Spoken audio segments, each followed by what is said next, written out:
Okay, तो अब discuss करते हैं हम थायराइड हार्मोन। तो थायराइड हार्मोन हमारे पास दो किस्म के हैं, एक है T3, दूसरा है हमारे पास T4। तो T3 is also called as the triiodothyronine and the T4 is called as the thyroxine. हमारे पास ये दोनों क्या है, हमारे पास आयोडीन कंटेनिंग हार्मोन्स है that controls the body's BMR, body's metabolic rate. तो हमारे पास बेसिकली है ना सोर्स क्या है, they are formed in the follicles of the thyroid gland. ऐसे होता है ना कि हमारे पास T4 जो है ना मेजरली प्रोड्यूस होता है एंड इट इज़ इनएक्टिव। तो वो जो है ना फंक्शनैलिटी जब सेल पे करता है तो it has to be converted into T3, और वो कौन करता है, हमारे पास 5-डीआयोडीनेज करता है। ठीक है, तो यहाँ पर हमारे पास T4 मेजर प्रोडक्ट हो गया, T3 जो है ना पेरिफेरल टिश्यूज़ पे काम कर रहा है। तो पेरिफेरल टिश्यूज़ में अब जब इसको इनहिबिशन करनी पड़ेगी तो वो कौन करेगा, हमारे पास करेगा inhibit by the glucocorticoids, the beta blocker and the propylthiouracil. उसके अलावा हमारे पास जो हार्मोन लेवल पे होती है that is inhibited by the PTU and the methimazole, दोनों जो है ना हमारे पास डिफरेंट जगह पे एक्ट करते हैं। तो यहाँ पर हमारे पास हम जो ये तो इनएक्टिवेशन हो गई of the active form of hormone that is T3। लेकिन इसके अलावा जो T4 जो है ना वो पेरिफेरली इनएक्टिव दूसरी फॉर्म में भी हो सकता है, that is called as a reverse T3, metabolically inactive product है of the peripheral conversion of T4। और इसकी प्रोडक्शन मतलब कि रिवर्स T3 की प्रोडक्शन कौन इंक्रीज़ करेगा, तो production is increased by the growth hormone and the glucocorticoid. तो ग्लूकोकॉर्टिकॉइड एक जो है ना हमारे पास इनहिबिशन कर रहा है T3 की फॉर्मेशन की, और एक जो है ना रिवर्स T3 की इंक्रीज़ कर रहा है उसको, ताकि वो इनहिबिटेड प्रोडक्ट रहे। ओके, तो हमारे पास जो है ना जो हार्मोन है थायराइड ग्लैंड का, तो वो जो है ना हमारे पास डिफरेंट स्टेजेस से जो है ना बनता है, जैसे oxidation, organification of iodine, coupling of the MIT and the DIT। इस तरह होता है कि ये DIT प्लस DIT, तो 2 + 2 = 4, एंड DIT प्लस MIT, तो 2 + 1 = 3। इस तरह हार्मोन बेसिकली कंबाइन होते हैं। ओके, तो एक फिनोमिनन है वो डिस्कस करते हैं, फिर जो है ना हमारे पास क्लिनिकल फीचर्स पे जाते हैं। हमारे पास इस कॉल इज द वुल्फ-शेकॉफ इफेक्ट है, which is protective auto regulation है। मतलब कि हम जो है ना एक्सेसिवली आयोडीन को जो है ना हम अपने आप को एक्सपोज करें तो वो टेम्परेरली जो है ना हमारे पास थायराइड ग्लैंड को, मतलब कि उसकी फॉर्मेशन ऑफ थायराइड हार्मोन्स है, थायराइड पेरोक्सीडेज के थ्रू जो है ना वो इनहिबिट कर देगा। तो it will decrease the T3 and T4 production. जो ये ऑर्गेनिफिकेशन और सब कुछ बातें थी, तो ये थोड़ा सा यहाँ डिस्कस कर लेते हैं। ब्लड में हमारे पास आयोडाइड के फॉर्म में होता है, वो ब्लड से सेलुलर लेवल पे आ गया, थायराइड फॉलिकल में आ गया जहाँ पे हार्मोन बनते हैं, स्टार्ट होते हैं। तो यहाँ से फिर आयोडीन बन गया, तो ये आयोडीनेशन वाली बात आ गई। बस वो ज़्यादातर इसकी डिटेल्स भी नहीं चाहते, बस बेसिकली यहाँ पर जो है ना थायराइड ग्लोबुलिन के साथ अटैच्ड हो गया है, और थायराइड पेरोक्सीडेशन के थ्रू यहाँ पर जो है ना ऑर्गेनिफिकेशन और कपलिंग हो गई है, वो MIT प्लस DIT वाली सारी बातें, एंडोसाइटोसिस हो गई हैं, और वो जो है ना फिर T4 और T3 जो है ना हमारे पास वो बन रहे, मतलब T4 is produce more than T3 in the circulation. लेकिन फिर जो है ना जो हमारे पास फंक्शनैलिटी है तो वो तो T3 की है, तो फिर T4 जो है ना हमारे पास T3 में कन्वर्ट हो जाएगा, और फिर देखें डाउन स्ट्रीम थायराइड फंक्शनैलिटी की तरफ जा रहा है।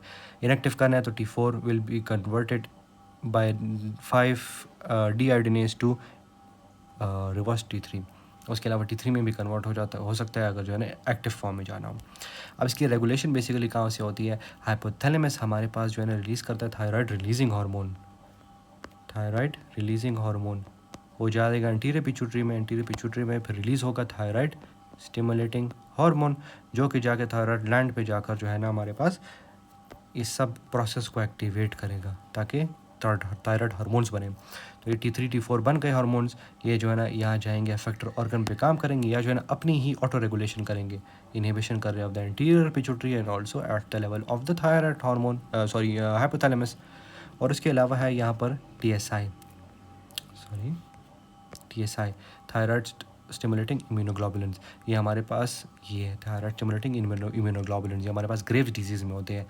ऑटो एंटीबॉडीज़ होती हैं जो कि जो है ना एक्टिवेट करती हैं थायराइड ग्लैंड को without the need of TSH। Okay, ठीक। तो अब जो है ना हमारे पास फंक्शंस पे आते हैं, तो हमारे पास जो है ना it is the only free hormone जो है ना हमारे पास एक्टिव होता है, मतलब कि जो है ना बाउंड है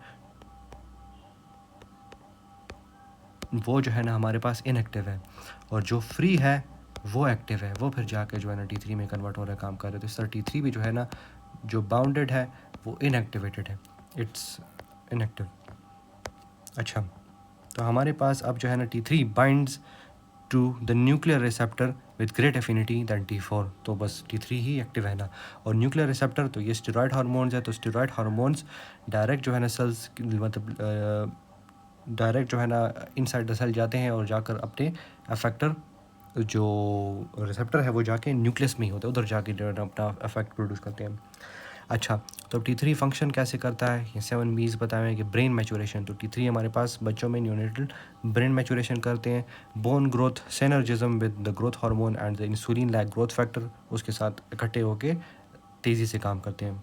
दोनों की सिनर्जिज्म होता है कि 1+1=3, कि दोनों इकट्ठे हैं तो एक्सेसिवली काम करे, डबल द रेट। ओके, तो it has beta adrenergic effects. जो beta 1 receptor on the heart है वो भी जो है ना T3 उस पर काम कर रहा है, तो it increases the cardiac output, increasing the heart rate, stroke volume, contractility.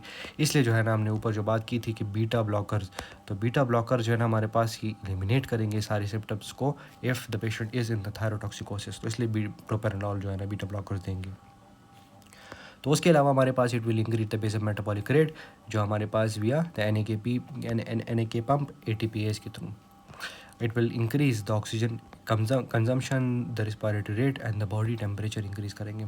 उसके अलावा it will increase the blood sugar, glycogenolysis करेंगे ताकि इंक्रीज हो glucose in the blood and also gluconeogenesis. तो इट विल, ग्लूकोनियोजेनेसिस बता ही दिया, तो ये लिपोलाइसिस इंक्रीज करें ताकि ग्लूकोनियोजेनेसिस हो सके, तो it will increase the breakdown of lipids and it will stimulate the surfactant production synthesis in the babies।